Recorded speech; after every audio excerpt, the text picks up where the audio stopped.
Alright YouTube, so it's my first video. My name is Will59. I'm gonna take you along the ride of the builds I have. This YouTube will be shared between me and my dad. We're gonna be filming on the build process of the 86 Mustang GT, the 1966 F100, and my 03 Ram 59, hence the name Will59. That will not be the primary vehicle of the channel. The Mustang most likely will be, but you know, the Ram's all mine, so it's kind of where the name came from. But I'll definitely be building it. Nothing too crazy, more aesthetics for now. Eventually, hope to do a full rebuild of the motor, but that's long down the future. So, please bear with me. I'm not really good with technology, but over time, it'll grow and get better. Hopefully I'm in the frame. I'm just gonna take a guess I am.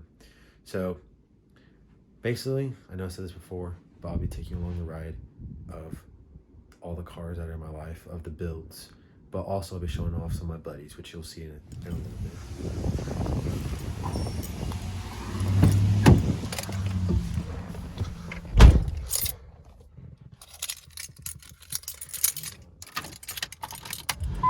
That's my girlfriend. Say hi. Hi, channel. So yeah, this is the interior of my Ram. 2003, 5.9. 2500, pretty clean. I'm the third owner. Has 335, all right, 335,380 miles. And I've put 6,000 miles since ownership. Got in December 22nd of 2020. So yeah, it's my daily. I would show you the F100 now, but I can't because it's in the shop. I'm located in Texas, so we had a huge hailstorm back in March. Oh, TRX.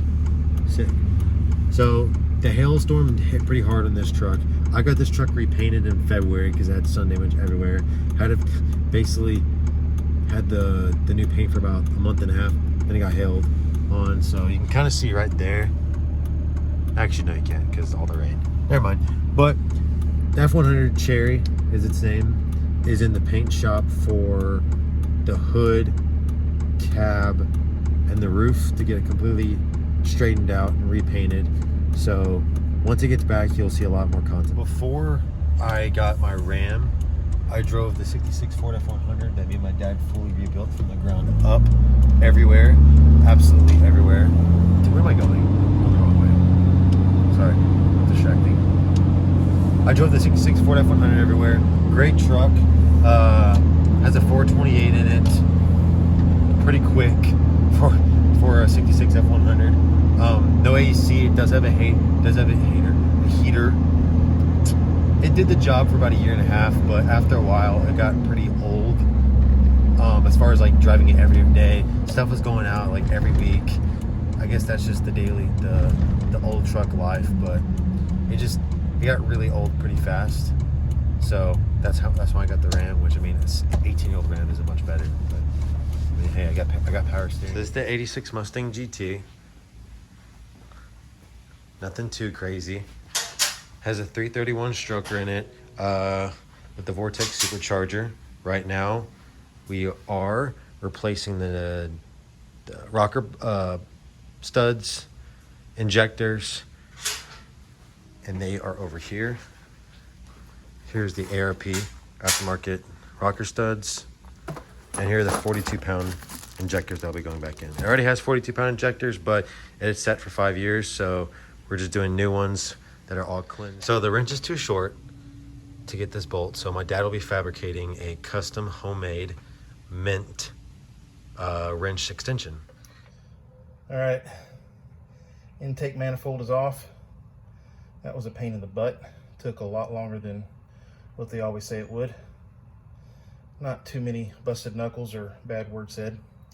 So now we can get to taking off this valve cover, the driver's side, to replace the rest of the rocker studs, and we can get to the fuel injectors, as Will, or as I'll refer to him from now on, William, said in the other video.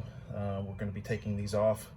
This car sat for approximately 7 years, Had 7 years worth of bad fuel in it. It was down in Houston, you know, all the humidity.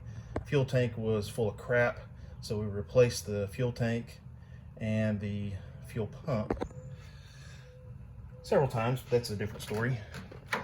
And assumption is the fuel injectors are bad. When it was running, I put a thermal infrared thermometer on each of the header tubes and was getting very different temperature readings. So some injectors were lean, some of them were rich, and instead of just fighting this after we get it all back together, we're just going to put in new injectors. So but the moral of this story here is label your stuff. Even if you label it with words that only you know what they mean, make sure you label your stuff, because inevitably life will happen and you won't get to come back and put all this stuff back together tomorrow. And if you're old like me, you have a bad memory and you'll forget where all this stuff went. And then you got to go online, ask people like a noob, hey, where does this go? And then all the trolls flame you. You do eventually get the information, but is it worth it? So just label the stuff right now. Even if you got to put it in Ziploc bags, label it. Oh, and it also helps when you put on your label any nuts or bolts you may be missing that you drop down in the engine bay. That way you won't be scratching your head how come you're missing some later on. Peace out.